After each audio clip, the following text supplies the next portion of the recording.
Students, welcome to Malika's literature classes. Hope so कि आप लोगों ने पोएम पढ़ लिया होगा और अच्छे से समझ में आ गया होगा। Without wasting any time let's start this session, question answer session. The first question is, how do denizens and chivalric aid to our understanding of the tigers' attitude. सबसे पहले अगर हम बात करें, नहीं सबसे पहले क्वेश्चन तो हमें वो चीज़ करनी थी ना, what does the title of the poem suggest to you, are you reminded of the other poems on tiger. सबसे पहले सजेस्ट क्या करता है टाइटल हमारा यार, सजेस्ट करेगा कि is about Aunt Jennifer's knitted tiger, जो उन्होंने निट किया है, बुना है, with their chivalric ferocious and bright carefree attitude. एक अल्टरनेट वर्ल्ड के बारे में यहाँ पे डिस्कस किया गया है, एक इनर डिज़ायर के बारे में बात किया गया है with the help of a tiger. आप ये लिख सकते हो इस चीज़ को। एंड दो चीज़ें यूज़ की हैं, सबसे पहले कि डेनिजन्स जो inhabitant of a particular place. तो यहाँ पे डेनिजन्स जो है वो कहा जाता है कि इंडिपेंडेंट होते हैं, बिल्कुल ही कोई उन पर दबाव नहीं डाल सकता है, रूल नहीं कर सकता है। वो एक ऐसी जगह पे रहते हैं जहाँ पे वो फ्री हैं। सो यहाँ पे डेनिजन्स आप कह सकते हो कि इंडिपेंडेंसी को दिखा रहा है एक पर्टिकुलर प्लेस की। And the second one is शिवलरी, जहाँ पे आयरनी जो टाइगर हैं उन्हें ज़्यादा पता, उनके अंदर ज़्यादा शिवलरी है, वो रॉयल ट्रीटमेंट देते हैं वुमेन को, ना कि मैन। ओके, ये एटीट्यूड क्या बताता है कि they are much much much much better than man.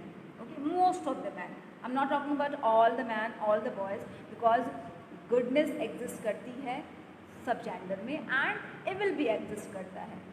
सो दोनों ही जेंडर, ऐसा नहीं कह सकते हैं कि एक जेंडर जो है, एक जेंडर से बिलोंग करने वाला इंसान पूरा ही पवित्र है और दूसरे से पूरा ही नापाक है या अपवित्र है। ओके, ओ सॉरी यार, मैंने मिक्स कर दिया, सॉरी। फर्स्ट पोएम वाला फर्स्ट क्वेश्चन है, I am really sorry, I got confused. First जो है टाइटल क्या सजेस्ट कर रहा है, जो इनर डिज़ायर है, जो निट किया उन्होंने पैनल में, एक टाइगर का जो इनर डिज़ायर शो कर रहा है वुमेन का। And with the help of tiger वो बताना चाहते हैं कि वो भी फ्योरलेस, फेरोशियस एंड फ्रीली लाइफ जीना चाहती हैं, जिसमें उन्हें मेन से डर ना लगे। क्योंकि टाइगर एक ऐसा एनिमल होता है जिसे कभी भी ह्यूमन से डर नहीं लगता है। उन्हें पता होता है कि उन्हें हंट करने के लिए कोई ना कोई आया है, but even after knowing this वो फिर भी एकदम बिल्कुल ही उछलते कूदते इंजॉय करते हैं। सिमिलरली आन जेनिफर ऐसी ही लाइफ चाहती थी, बिल्कुल ही टाइगर जैसे। आपने कोई ऐसी पोएम पढ़ी है टाइगर की जो आपको याद आती है ना? हमने क्लास 10th में पढ़ी है, a tiger in the zoo. किस तरीके से जो मेन हैं वो जू में कैद करके टाइगर को रखते हैं एंड कितना इम्पॉर्टेंट है उन्हें एक फ्री लाइफ देना, बिकॉज उनके अंदर भी इमोशंस होता है, वो भी फील करते हैं। ठीक है, सो हम किसी को एक्सप्लॉइट नहीं कर सकते हैं, चाहे वो एनिमल हो या ह्यूमन हो, चाहे वो नेचर हो। अब जो मैंने सेकंड का बताया डेनिजन एंड शिवलरिक, आप समझ लीजिएगा। डेनिजन जो होते हैं वो इंडिपेंडेंट इनहैबिटेंट होते हैं somewhere for some place, and the next is chivalric, वो ज़्यादा रॉयली ट्रीट करते हैं विमेन को कंपैरिजन टू मैन। एंड इससे समझने को क्या मिला कि they are much better than man. Next है बेटा एक और चीज़, शिवलरिक एक और तरह से आप यूज़ कर सकते हो बेटा कि this indicates the majestic and honourable position that they occupy in the world of animals. आपको पता है ना कितनी एकदम किंग वाला जो पोजीशन होता है उनका, तो आप ये भी मेंशन कर सकते हो अपने आंसर में। नेक्स्ट है, what do you think Aunt Jennifer's hand are fluttering through her wool in the second stanza. Why do you think, sorry यार, why is she finding the needle so hard to pull. बहुत सारे examples हैं, मैंने हमेशा आपको कहा है कि they are 3 perception in literature. The first one is writer, the second one is teacher and the last one is yours. So आपका भी गलत नहीं हो सकता। आपको क्या लगता है, जैसे मैंने बताया है कि इट्स क्वाइट डिफिकल्ट, कि वो emotionally, physically and mentally drained out थी, हिम्मत नहीं हो रही थी उनकी कि अब वो भी काम कर पाएँ जो उनका इनर डिज़ायर है। एंड एक और चीज़ है कि वो अपने हस्बैंड से डर रही थी, that is the reason that कि उनका हैंड ट्रैम्बल कर रहा था। ओके, दोनों ही चीज़ें आप लिख सकते हो, this is the condition. Mentally वो बहुत ज़्यादा ही, फिजिकल लेवल तो छोड़िए, मेंटली वो बहुत ज़्यादा ड्रेन्ड आउट थी, जितना एक्सप्लॉयटेशन उन्होंने फेस किया था। It's quite difficult to even pull an ivory needle while embroidering. Next है, what is the suggested by the image massive weight of uncle's wedding band. क्या सजेस्ट किया था यार? The wedding band that the poet talks about was the wedding ring worn by Aunt Jennifer. The image, massive weight of uncle's wedding band beta, suggests that she was overburdened with duties and responsibilities after her marriage. जितना वो pressure and exploitation face कर रहे थे, उन्हें पता है, उन तमाम विमेन को पता है जो एक्सप्लॉयटेशन को फेस करते हैं. सो आप लिख सकते हो कि she was overburden with duties and responsibilities and also exploitations also. Of what or of whom is Aunt Jennifer terrified within the third stanza? Terrified वो किससे थी यार? Even after that aunt would carry her fear. आप ये चीज़ याद रखिएगा कि अक्सर जो मेन से पहले अगर वुमेन डेथ हो जाती है तो आपके कल्चर में भी, स्पेशली हिंदू कल्चर में, माना जाता है कि पूरी प्रॉपरली उन्हें अच्छे से ड्रेस करके एक शादी के जोड़े में उन्हें जलाया जाए, उन्हें मतलब क्रिमेटोरियम में लेके जाया जाए.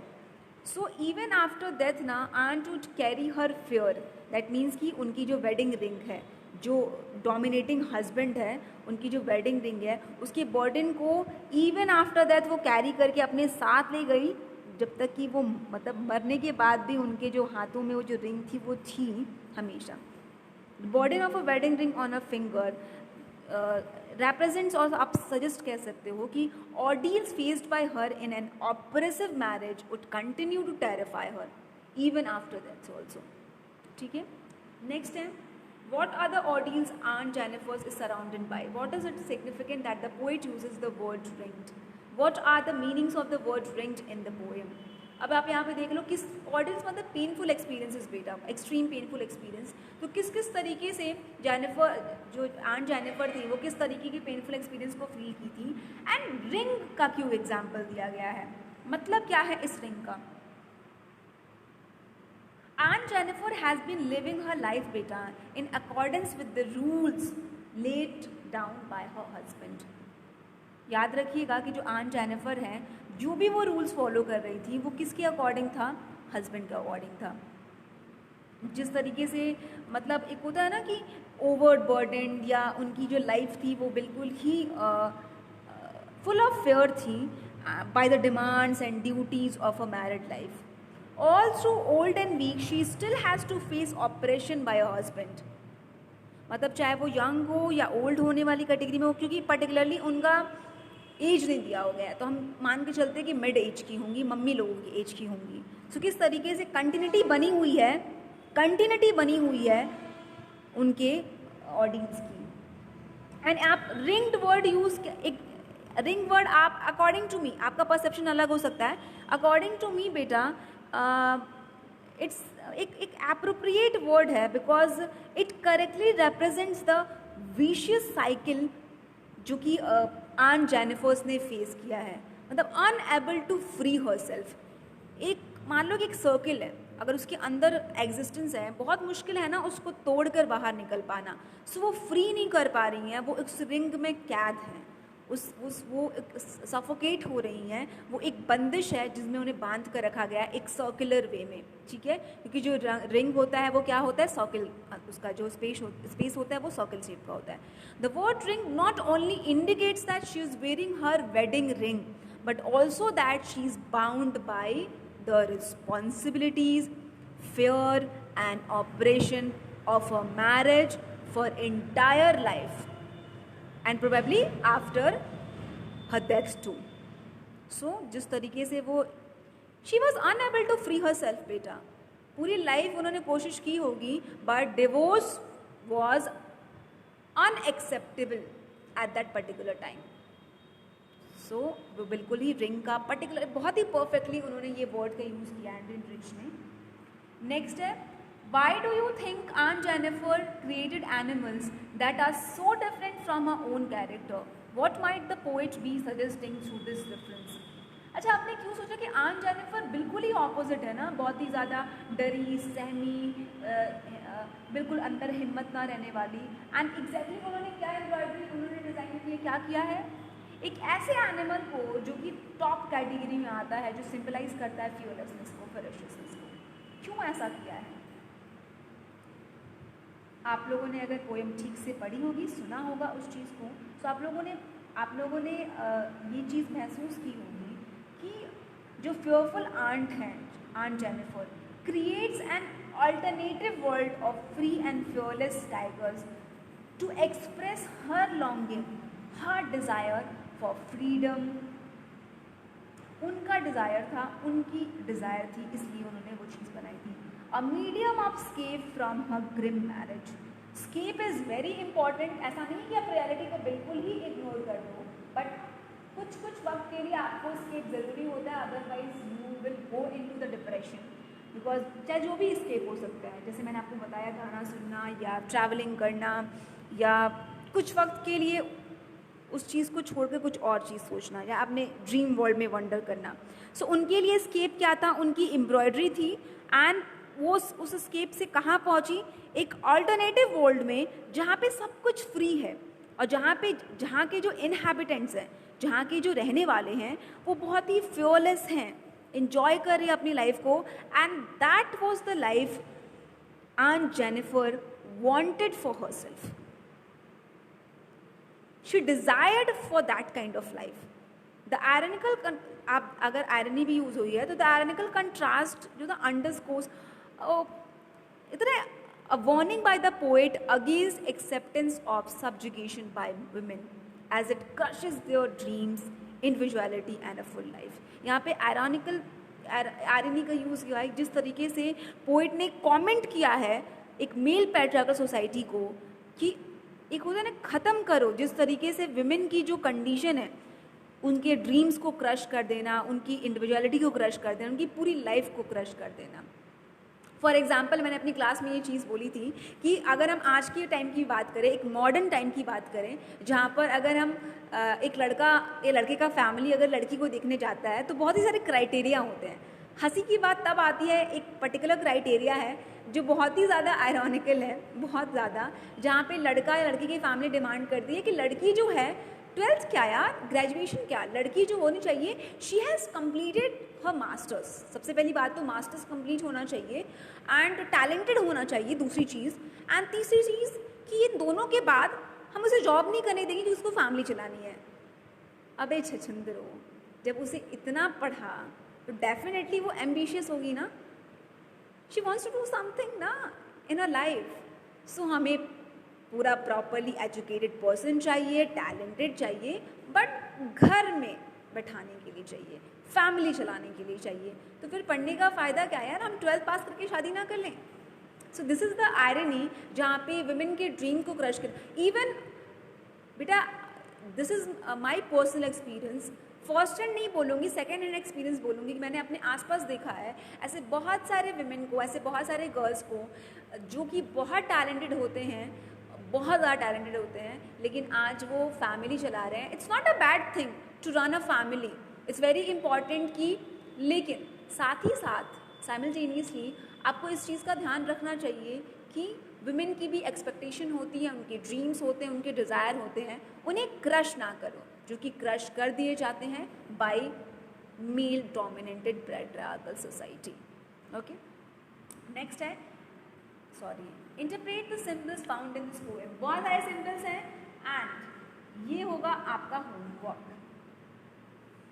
हिंट दे देती हूँ कौन कौन से सिंबल्स आप यूज़ कर सकते हो. आंट का, अंकल का, टाइगर का, रिंग का. ये 4 मोस्ट इम्पॉर्टेंट सिंबल्स हैं.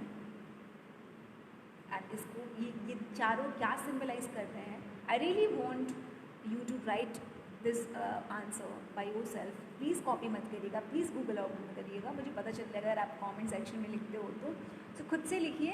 एंड आई रियली वॉन्ट कि आप लिखो एंड जानो समझो. ठीक है.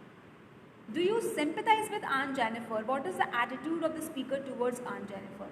आप सिंपैथी फील की ना जिस तरीके से Aunt Jennifer से. डेफिनेटली यार, Aunt Jennifer wins our sympathy as a reader. हम कनेक्टेड फील कर रहे थे. Her ordeals and sufferings move the reader, ना दिल को छूने वाली. Even the speaker in this poem shows sympathy and pity towards her. The speaker says that even after Aunt Jennifer's death, she will be terrified by her husband and the ordeals, painful experience of her marriage. So, poet भी sympathy show कर रही है and readers भी. But poet ने क्या किया है, एक reality भी दिखाई है and वो mirror किसको दिखाया है,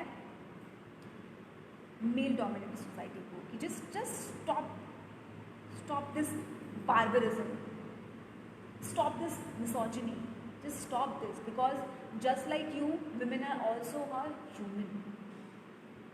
Okay, so that's it for today. और just जैसे कि मैंने लास्ट वीडियो में कहा है बेटा कि just be a good human, जो कि सबको equally treat करे. And I'm not talking about all those person जो इतनी एक्सप्लॉयटेशन, इतने ज़्यादा शैतान हो जाते हैं, इतनी ज़्यादा हैवानियत उनके अंदर आ जाती है. जानवर कहना बहुत गलत होगा, कंपैरिजन करना मेल का जानवर से बहुत गलत होगा. ऐसा लगेगा कि हम जानवर को इंसल्ट कर रहे हैं. इसीलिए मैं कभी भी ये नहीं कहती हूँ अगर किसी रेपिस्ट के बारे में पता चलता है कि यार ये तो जानवर है, मैं उन्हें हैवान कहती हूँ, शैतान से भी बदतर कहती हूँ जो इस तरह की हरकतें करते हैं. सो ज़रूरी नहीं है कि आप जो कर रहे हैं ये सोच ला पाना, किसी के बारे में, किसी लड़की के बारे में गलत सोचना भी ये बहुत ही गलत होता है, क्योंकि this is the starting stage.